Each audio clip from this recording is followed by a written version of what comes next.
When you went out in it, somebody drive past in a really nice car, and then you drive past in this, and this seemed to get more attention than like a Ferrari or a Porsche or, you know, like a supercar. It's just a cool car, and people of all ages love it. You know what I mean? It's just a cool car.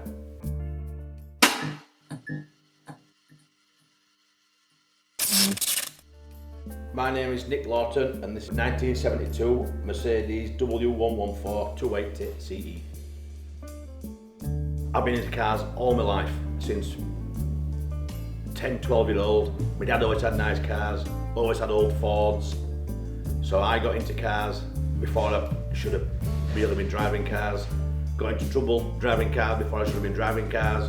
And then I've just worked hard and always had nice cars, usually old Fords, RS Turbos, XR3Is, got myself a Cosworth. I just love cars. Trucks, anything to do with engines or wheels, I love it. I've always wanted one of these because of the headlights. I just love the headlights. And I've been looking for one, a two-door coupe one, for a long time. Found one on eBay, and it's 2 weeks younger than me. So I thought, right, I've got to have it. Struggled getting hold of the bloke who was selling it. Managed to get hold of him. It was from Bournemouth, so it was a day trip to go and get it and bring it back. When I got down there, he was into his cars. It was cut on cut springs, so we struggled to get it back of his recovery truck to bring it back. Got it back, took it for a test drive. The exhaust, obviously with it being so low, we couldn't drive it, it was poisoning us. As soon as I got it back, my mate who makes the exhaust did me a custom exhaust for it, so I could drive it. But where the downpipe comes down to the centre section, he made the exhaust, and then he sliced the actual pipe in half, crushed it into an oval, re-welded it, then it gives you an extra inch of clearance because it's tucked up into the car, which is really pretty tricky bit of exhaust pipe, and it's really, well, it still does its job. So yeah, that's apart. The only modification engine-wise is probably that ignition and the exhaust. That's it. It was rough, but not rotten, if you see what I mean. It was just age-related paint marks, scuffs, paint missing here and there. It was bright yellow when I bought it, so it definitely stood out. And I always thought about, because I like upsetting purists, and I like doing stuff my own way, I don't care what anybody says. So I always thought, I'm going to paint it in rust. And then I found out about a place what actually makes rusty paint. I have a Facebook page where we're into all those old school retro northern stuff. So I put a post on there saying I wanted to do it. A lad approached me saying, look, I can use rusty paint. I'd love to paint your car for you. So here it is, we painted it in rust.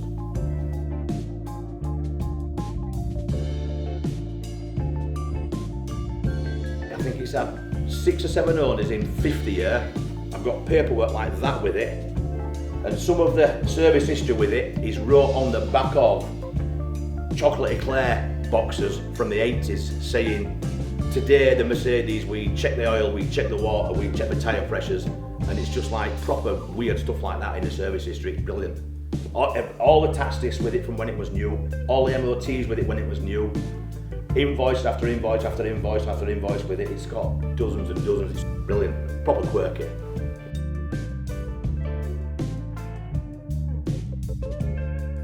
Apart from painting it with rust, obviously I've serviced it all, I've got it all running right. It's on all electronic ignitions in it now, so it runs mint. And I've fitted air ride to it, and obviously I've been after these wide wheels knockoffs for years and years and years. Managed to come across a set, and I'm happy with it as it is at the moment now. It's bang on, just what I want, and it's a real proper head turner. Interior is completely standard as it came out of Germany, but there will be a sound system going in, just so I can roll down road dropped with some nice iced tea blasting out, you know what I mean? I've had it, for argument's sake, I've had it 10 years. I painted it 2 years ago, the air ride 3 years ago, and the wheels I've only had on a month, 6 weeks. So yeah, just very recently finished it off how I wanted it to be. The top speed, oh Christ, I did in it, it's a 2.8, 6-cylinder, so it's probably in its day, it was quick-ish. My mate owns an airfield, and on this airfield, when I first bought it, I probably did about 100 mile an hour in it on his airfield, and it was scary. I wouldn't be doing them sort of speed, not with these wheels on and the air ride, I wouldn't know. So I reckon it keeps up with traffic, 60 mile an hour, and it's happy at doing that.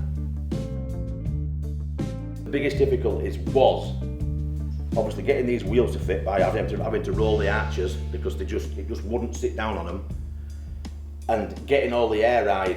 But I had to take it to one of my mates down in Northampton, Dan, down at Workshop 77, to sort it all out for me. He's a wizard with them, and it's absolutely perfect now.